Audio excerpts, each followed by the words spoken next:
What's up, everyone? I am hatless. Get used to it. It's hot, even though it's cold, but it's hot.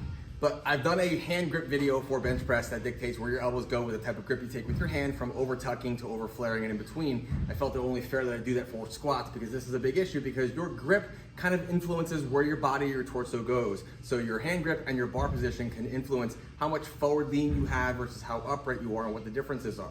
Most of us know the difference between low bar and high bar, but we don't really consider the differences in grip position. I'm gonna go over a couple different grip variations that there are and what they benefit, what the cost is and so forth. So let's start with the traditional grip. Most people are going to grab the bar and put their thumb all around the bar this way. And you'll see this often when people try to take the closest grip they possibly can to get under the bar, to wedge it in there. And to get that low bar, they're gonna have to shove their elbows all the way forward. The compression on your shoulders and your bicep tendon is where 90% of you have that problem with bicep tendonitis. While this is a great grip if you can get the position to hold this, all that weight pushing down and stacking this is gonna be a little bit detrimental to your bench press and your shoulder and elbow health. So, unless you're hypermobile, chances are you have to do a couple things. One might be to open the grip a little wider. The wider grip is obviously going to put a lot less compression on there. The caveat of that is because it's not as narrow, the bar can roll up a little bit more, so you have to be very focused on pulling down into you. Pull your elbows down, pull your bar down, stick your elbows into your back pockets, so when you hinge, the bar stays with you, it doesn't roll up. And it doesn't really roll up, of course, physics, you're just pushing it forward by letting your elbows flare up. So that's option one.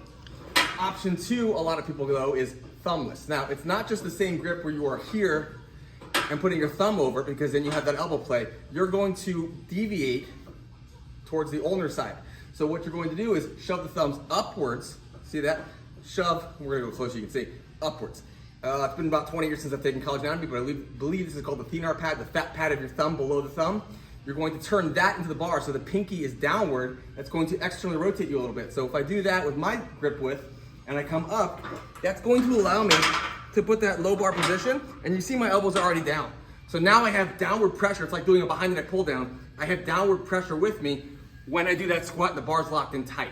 If I'm this way with the thumb and I just went thumbless here, that bar's gonna go right back up because I haven't locked my elbows down. It's gonna roll back up again, up the back, and cause it to be missed. The majority of raw squats are lost in the upper back, not in the leg. So make sure you fix that bar position.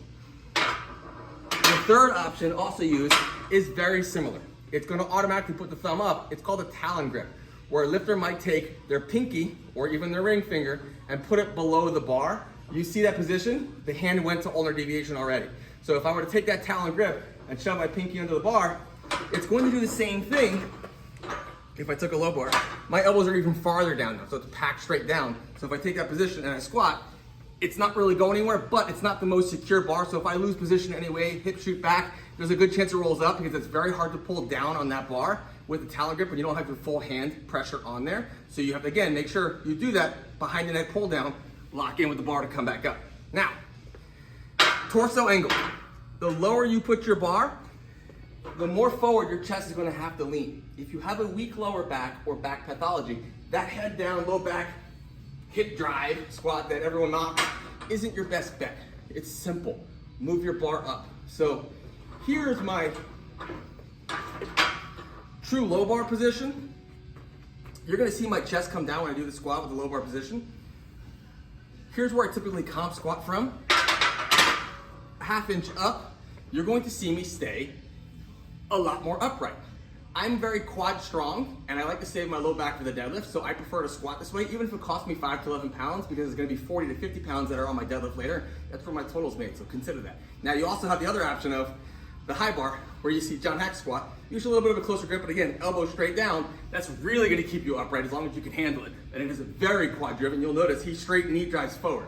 He locks his torso, knee drive forward. So things to play around with, consider where you're putting your hands, how you're setting the bar, what kind of grip you're looking for, and where you are strong. If you're low back strong, low bar, any one of those grips allowing for forward lean is great. If you're quad strong, stay as upright as you possibly can and save your low back for the deadlift.